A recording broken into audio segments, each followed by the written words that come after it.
Alright, so this is the Neuro check station for the skills fair. So first we're going to start talking about why neuro assessments are so important. So between 4 to 17% of all strokes occur in patients who are already hospitalized for either medical or surgical indications. And patients experiencing a stroke in the hospital are more likely to have longer hospitalizations and worse outcomes. So it's very important that we're doing neuro assessments on these patients frequently, so we can really see if there's a problem happening really soon. Some nursing key tips. So for patients that need neuro assessments, some key tips. The first thing is thinking about patients that are concerning and they have concerning patient presentations that require a nursing neuro assessment. Some examples of that would be a 10 out of 10 headache with neurology concerns on admission, new onset one-sided weakness, sensation changes, speech changes, abnormal or uneven smile, new onset of one-sided facial droop, and acute vision loss. So those are all patients that would require a nursing neuro assessment and should get one sooner rather than later when we're having patients exhibiting those symptoms. When in doubt, you should be doing a neuro assessment and documenting. You don't need to wait for a provider order to do a neuro assessment. You can add it to your work list independently and do it based on that. If you have a patient that's ordered for Q8 neuro checks, you're more than welcome to do it in between those intervals if your patient starts exhibiting signs that would need to happen. Another thing is when you document a nursing neuro assessment, make sure that you go back and look at past neuro assessments and compare to see if there's been any changes. You always want to look back at what that patient had on their last check. That way you can compare it to what you're seeing and see if there's any, even small changes can indicate a worsening of the disease. The fourth point is if a provider doesn't share the same concern as you, recheck a neuro assessment to see if symptoms are improving or worsening. So if you have a patient that's having facial droop and a provider isn't sharing your same concern, please go back in a small amount of time and redo that neuro check to see if there are any more changes, see if it's improving or worsening. That way you have concrete facts that you can present to the provider to show them that maybe that patient is worsening and we need to do more for this patient. Neuro changes can happen anytime to any patient, so it's not limited to patients that are admitted for neurological concerns. Any patient at any time in the hospital is at a higher risk for a stroke, so we need to be aware of that.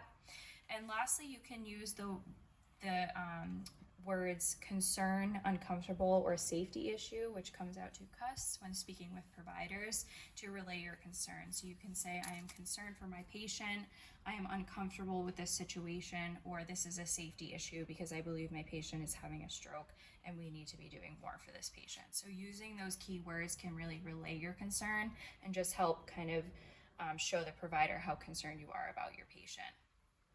Specific scenarios when a nursing check should be done. We're just going to focus on a couple of real scenarios of patients that have been admitted to the hospital and ended up with some side effects. So the first patient was admitted with blood clots in the lung and then had a new onset of one-sided weakness. So obviously we know the patient is admitted with a blood clot. They're at a higher risk for clots in general, and so they started exhibiting one-sided weakness. That patient definitely needs a full nursing neuro check. 10 out of 10 headache, an initial admission was for a TIA. So again, I said that patients that have a new onset headache with neuro concerns definitely should get a neuro assessment. So in this case, that patient would get one. Acute onset of confusion changed behavior from patient's baseline. So if a patient previously is alert and oriented, really cooperative, and then all of a sudden starts acting erratically, out of their normal for them, it definitely could be a behavioral component, but you definitely would want to do a full neuro assessment just to ensure that there's not anything more going on. And then tingling or numbness sensations in the extremities definitely need to be taken seriously. If your patient is telling you they're experiencing those things, you definitely should do a full nursing neuro assessment to ensure there's not anything else going on. As far as the new neuro check that will be live in Expanse, it is going live in November, and there's going to be changes as far as the neuro check that RNs are seeing in Expanse. The top is pretty much unchanged, so we still have the GCS and level of consciousness, and you will ask the patient to do a couple exercises to see if they follow commands and also assess orientation on those patients. You'll also assess the quality of the speech, so you'll see if the patient's aphasic, if they have clear speech, if it's garbled. This section has definitely been improved. This is the pupil vision section. So there you're going to be looking at each pupil, testing for reactiveness with a pen light, looking at the size of the pupils. You're also going to be assessing if the patient's seeing double. You're also going to ask them if they can see out of both their eyes, asking them if their vision is blurry. And then finally, you're going to be assessing for peripheral vision. So you're going to ask the patient to look at your nose, and then while you're looking at the patient, hold out your arms in their peripheral vision fields and wiggle your fingers, one on each side, and ask them to tell you which side is wiggling to assess their peripheral vision. The last thing in vision you're going to assess is the patient's gaze. So you're going to have the patient look at your nose and track your finger, and there you're going to be looking for any gaze deviation, so looking for the eyes to start to wander during that assessment. Facial symmetry, you're looking at the face to make sure that there's no facial droop, and then no weakness on one side. And then you'll ask the patient to stick out their tongue, and there you're looking for the tongue to either deviate to one side or the other, which would indicate a negative sign, and the patient would need to get a full workup for that. Then you would assess motor function in the arms. So here you're looking for the patient to squeeze your fingers, and not just stopping at the squeezing the fingers for motor strength. You're also going to ask the patient to pull your fingers and push your fingers away. It's actually really hard to sometimes tell if a patient is weak based on a finger grip. So adding in the pushing and the pulling is a better indicator if there is a weakness on one side. For the arm hold, you're going to ask the patient to close their eyes, hold up their arms in front of them with palms facing the ceiling, and you'll count backwards from 10.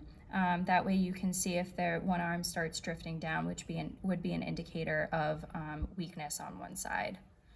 The next section is motor function in the legs. Here you're going to ask the patient to push down on the gas pedal against your hands and pull back against your hands with their feet. And there you're looking for strength, and you're really comparing it to each side to see if there's weakness on one side or the other. Sensation as the last field, you're going to ask the patient to close their eyes, and you as the nurse will touch the patient on the right side, the left side, or both, and have the patient tell you which side they feel it. When you're doing this, you should do all three, so you should touch the left, the right, and both. And then when you touch both, you should ask the patient if it feels the same on both sides. They should be comparing to make sure that it does feel the same, to see if there's any sensation changes on one side of the body. Finally, there's a subjective field down at the bottom. Here, you're going to ask your patients if they're feeling any numbness, tingling, new onset, headache, nausea, vomiting, or difficulty swallowing. Subjective finders are a really big indicator that there is a neurological emergency going on. So you want to ask all those things explicitly of your patient to see if they're experiencing any of those. And there is a free text field where you can fill out if they are feeling any of those things. And that is the new nursing neuro assessment.